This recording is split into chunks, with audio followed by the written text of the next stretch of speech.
നബി സലാം അലൈക്കും, യാ റസൂൽ സലാം അലൈക്കും. അസ്സലാമു അലൈക്കും വറഹ്മത്തുള്ളാഹി. അൽഹംദുലില്ലാ. ഹബീബായ റസൂലുള്ളാഹി സ്വല്ലല്ലാഹു അലൈഹി വസല്ലമ തങ്ങളുടെ പേരിൽ 1000 സ്വലാത്ത് ദിവസവും ചൊല്ലാനും മരണം വരെ നിലനിർത്താനും അള്ളാഹു തൗഫീഖ് പ്രദാനം ചെയ്യട്ടെ. ഒരുപാട് ആളുകൾ 1000 സ്വലാത്ത് ചൊല്ലണം, താല്പര്യമുണ്ട്, ആഗ്രഹമുണ്ട്, കഴിയുന്നില്ല എന്ന് പറയുന്നുണ്ട്. ഏതൊരു അമലും ഏതൊരു നന്മയും നമുക്ക് പെട്ടെന്ന് അത് ഉദ്ദേശിച്ച പോലെ ചെയ്യാൻ കഴിയുന്നില്ല. എന്താണ് അതിന് ചെയ്യേണ്ടത്? അതിന് നമ്മൾ ഒരുപാട് പരിശ്രമങ്ങൾ, അല്ലെങ്കിൽ ആ ഒരു നന്മ നമ്മൾ ജീവിതത്തിൽ നിലനിർത്തിക്കൊണ്ടു പോകാൻ ആ മടി നമ്മൾ ഒഴിവാക്കണം. ആ താല്പര്യത്തോട് ആ നന്മയെക്കുറിച്ച് കൂടുതൽ നമ്മൾ മനസ്സിലാക്കുകയും പഠിക്കുകയും ചെയ്ത് അത് ചെയ്താൽ ആഖിറത്തിൽ കിട്ടുന്ന ഗുണങ്ങൾ അതൊക്കെ നമ്മൾ മനസ്സിലാക്കി പഠിക്കുകയും ചെയ്യുമ്പോൾ അത് കൂടുതൽ നമുക്ക് ചെയ്യാൻ കഴിയും.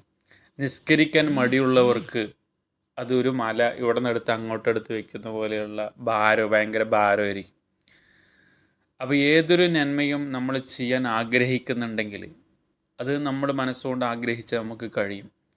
ഇപ്പോൾ ഒരു വിശക്കുന്നവന് ഭക്ഷണത്തിനോടുള്ള താല്പര്യം എത്രത്തോളമാണ്, ഒരു രോഗിക്ക് മരുന്നിനോടുള്ള താല്പര്യം എത്രത്തോളമാണ്, അതുപോലെയാണ് ഒരു ബാങ്ക് കൊടുക്കുമ്പോൾ നിസ്കരിക്കാൻ ആഗ്രഹിക്കുന്ന നിസ്കാരത്തിനോടുള്ള താല്പര്യം. അപ്പോൾ ഹബീബായ സല്ലല്ലാഹു അലൈഹി വസല്ലമ തങ്ങളോട് മദീനയോടുള്ളൊരു സ്നേഹം, ആ സ്നേഹം നമുക്ക് സ്വലാത്ത് ചെല്ലാൻ കഴിയണം. 1000 സ്വലാത്ത് 24 മണിക്കൂറിൽ നമുക്ക് ചെല്ലാൻ കഴിയുന്നില്ല എങ്കിൽ അത് നമ്മളതിനു വേണ്ടി തയ്യാറെടുക്കണം എന്നുള്ളതാണ്. ഏതൊരു കാര്യവും നമ്മൾ പരിശ്രമത്തിലൂടെ നമുക്ക് കഴിയുന്നു. ചെറിയ കുട്ടി, ചെറുപ്പത്തിലേ നീന്തി കളിക്കുന്നൊരു കുട്ടി അത് എണീക്കാൻ ശ്രമിക്കുമ്പോൾ തന്നെ വീഴും. പക്ഷെ ആ വീഴ്ചയിൽ വേദനയുണ്ടാവും, ഭയമുണ്ടാവും, പേടിയുണ്ടാവും. പക്ഷെ അതൊക്കെ ആ കുട്ടി പേടിച്ചിട്ടിരുന്നിട്ടുണ്ടെങ്കിൽ ഇന്ന് നടക്കാൻ കഴിയുമോ? നടക്കാൻ ആ കുട്ടി ആ പേടി അത് വകവയ്ക്കാതെ വീണ്ടും ഒരു പരിശ്രമം അതിന് എണീറ്റ് നിൽക്കാൻ നോക്കുമ്പോൾ, അല്ലെങ്കിൽ നടക്കാൻ നോക്കുമ്പോൾ അത് ആ ശ്രമമാണ് പിന്നെ വിജയത്തിലേക്ക് എത്തുന്നത്. ഇന്ന് നിങ്ങൾ വാഹനം ഓടിക്കുന്ന, ബൈക്ക് ഓടിക്കുന്ന, കാർ ഓടിക്കുന്നുണ്ടെങ്കിൽ അതിനു മുമ്പ് ഒരുപാട് ചിലപ്പോൾ അത് പഠിക്കുന്ന സമയത്ത് വീഴ്ചയുണ്ടാവാം. അതിൽ നിന്നൊക്കെ അന്ന് ഭയന്ന് പിന്മാറിയിട്ടുണ്ടെങ്കിൽ നിങ്ങൾക്ക് ഇന്നിപ്പോൾ ഡ്രൈവ് ചെയ്യാൻ കഴിയുമോ?